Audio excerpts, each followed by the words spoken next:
South Africa. How long will we remain silent while betrayal hides behind boardroom doors? How long will we watch the wolves in suits bleed our nation dry, in the name of profit, politics, and power?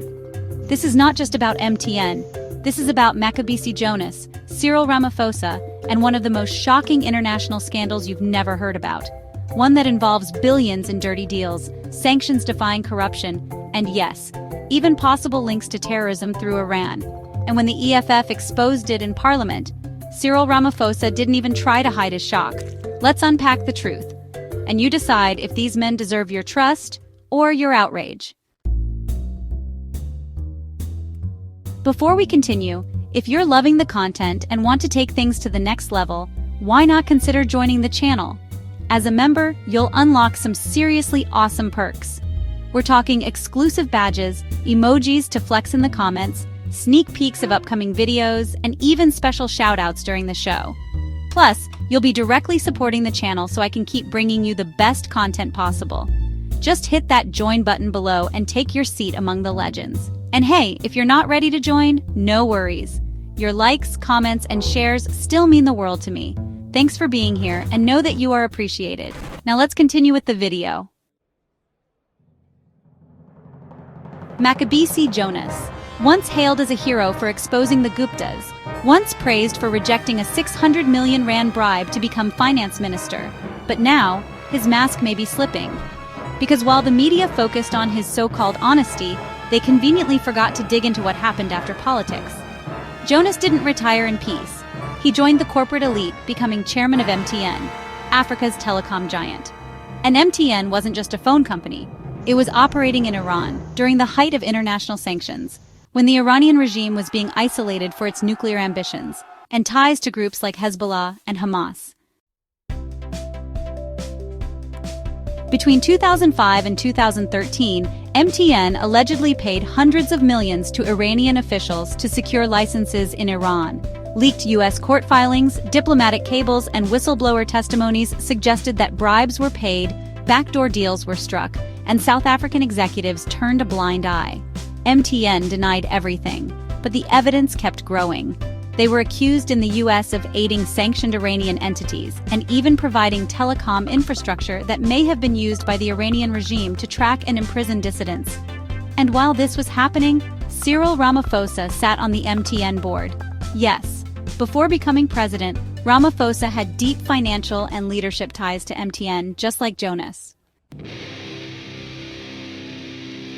Fast forward to now. In Parliament, the EFF, led by Julius Malema, laid it all out.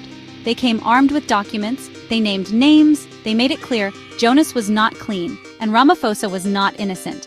They exposed how MTN's dealings in Iran were not just business.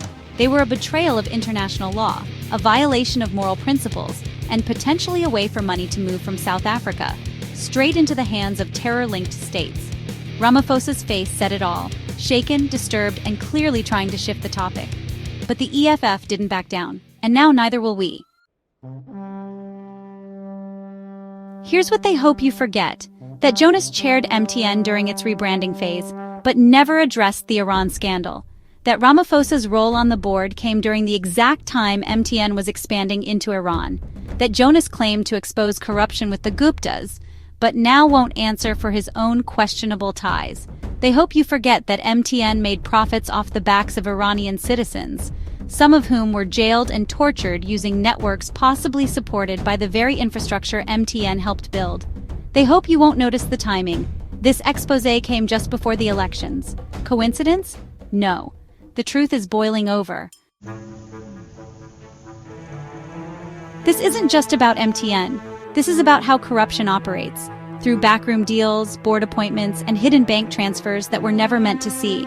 It's about how former politicians become corporate gatekeepers, laundering reputations while steering massive profits into shady directions. It's about Ramaphosa's silence, Jonas's arrogance, and a political elite that always protects its own. And if MTN truly funneled money into a regime under sanctions, a regime linked to groups like Hamas and Hezbollah, then every South African with an MTN SIM card deserves to ask, am I indirectly funding terror? South Africa, it's time to wake up. If Mcebisi Jonas and Cyril Ramaphosa are tied to shady international dealings through MTN, if they enabled a company that violated global sanctions, then they must be investigated. We demand an immediate independent inquiry into MTN's Iran operations, full disclosure of Ramaphosa and Jonas's roles during those years, corporate accountability, not just political spin, and most of all, we call on South Africans to boycott MTN until we get the truth. Because if MTN supported terrorism, if it broke laws, and if our leaders profited from that, then we have no business supporting them with our airtime, our money, or our silence.